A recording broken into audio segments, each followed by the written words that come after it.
हा एक माझ्या मते हा इलेक्ट्रिकल फायर आहे आणि आमचं जे कंट्रोल टॉवर आहे त्याच्या पाचच्या बाजूला याची सुरुवात झाली. पाचच्या बाजूला करून ती पूर्व दिशेला पुढच्या बाजूला आली आणि प्लॅटफॉर्म नंबर 1ला साऊथ एंडला नंतर बस्टिंग चालू झाली. हेवी बस्टिंग असल्यामुळे आणि हेवी स्मोक निर्माण झाल्यामुळे आम्ही त्वरित काही कारवाई करू शकलो नाही. ही सुरुवात अशी झाली आहे संध्याकाळी 6:49 आणि ही आग शेवटी आटोक्यात आलेली आहे 7:16.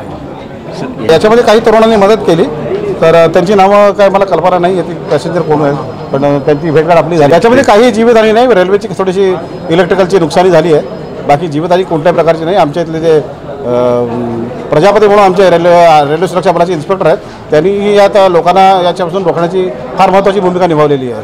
प्रजापती आणि त्यांचा स्टाफ. या घटनेमुळे जवळजवळ ट्रेन 1 ते 1.25 तास उशिरा होण्याची शक्यता आहे.